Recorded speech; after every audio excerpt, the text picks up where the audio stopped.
ഓം ശ്രീനാരായണ പരമ ഗുരവേ നമഃ. ഗുരുമാർഗത്തിലേക്ക് ഏവർക്കും സ്വാഗതം.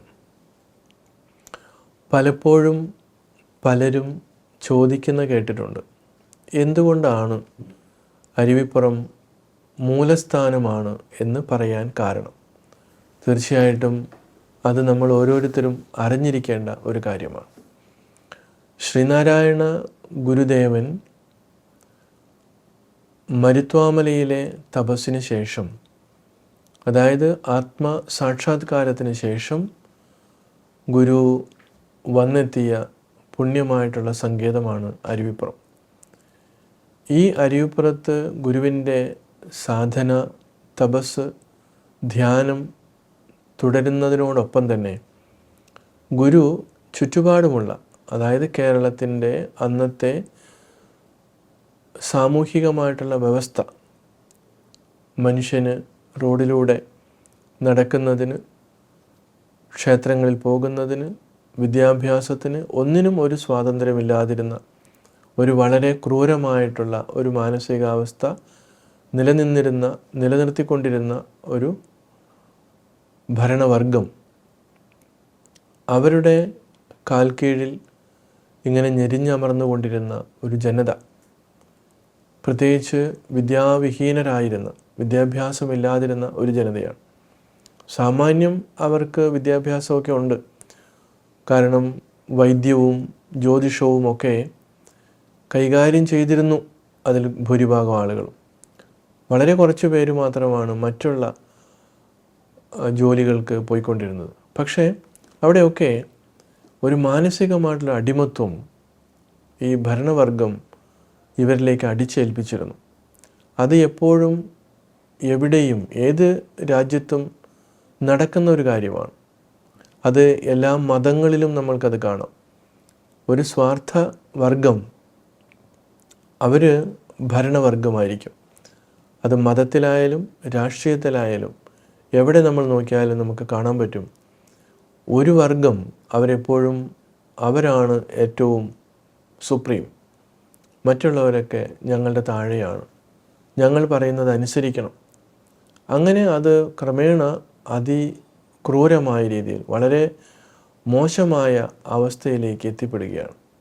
അവിടെ സ്വാതന്ത്ര്യമില്ല. മനുഷ്യനെ മനുഷ്യനായി കാണുന്ന ഒരവസ്ഥ അവിടെ ഉണ്ടാകുന്നില്ല.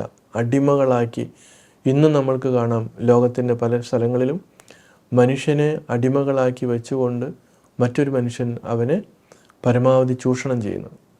അപ്പോൾ ഇവിടെയും അങ്ങനെ തന്നെയായിരുന്നു കേരളത്തിൻ്റെ ഒരു അവസ്ഥ. 138 വർഷങ്ങൾക്ക് മുൻപ് കേരളത്തിലെ ഒരു സാമൂഹികമായിട്ടുള്ള വ്യവസ്ഥ അങ്ങനെയായിരുന്നു. അതിന് ഒരു മാറ്റമുണ്ടാകണം. അതുകൊണ്ടാണ് ഗുരു ആ മനുഷ്യർ നിൽക്കുന്ന അവരുടെ തലത്തിലേക്ക് ഇറങ്ങി നിന്നുകൊണ്ട്, കാരണം അവരും ഈശ്വരപരമായ കാര്യങ്ങളിൽ ഭയമുള്ളവരും ആ രീതിയിൽ കാര്യങ്ങൾ ചെയ്തുകൊണ്ടിരുന്നവരുമാണ്. അപ്പോൾ അവരുടെ തലത്തിലേക്ക് ഇറങ്ങി നിന്നുകൊണ്ട് അവർ ചെയ്യുന്ന താമസികമായിട്ടുള്ള കർമ്മങ്ങളെ ഇനി വേണ്ട, സാത്വികമായിട്ടുള്ള തലത്തിലേക്ക് നിങ്ങൾ വരണം. അങ്ങനെ സാത്വികമായിട്ടുള്ള ഉപാസന രീതിക്ക് വേണ്ടിയിട്ടാണ് ഗുരു ഇവിടെ ഒരു പവിത്രമായിട്ടുള്ള ആ രീതിയിലൊരു പ്രതിഷ്ഠ നടത്തുന്നത്. അതിനോടനുബന്ധിച്ച് ഗുരു വിദ്യാലയം തുടങ്ങുകയും ചെയ്തു.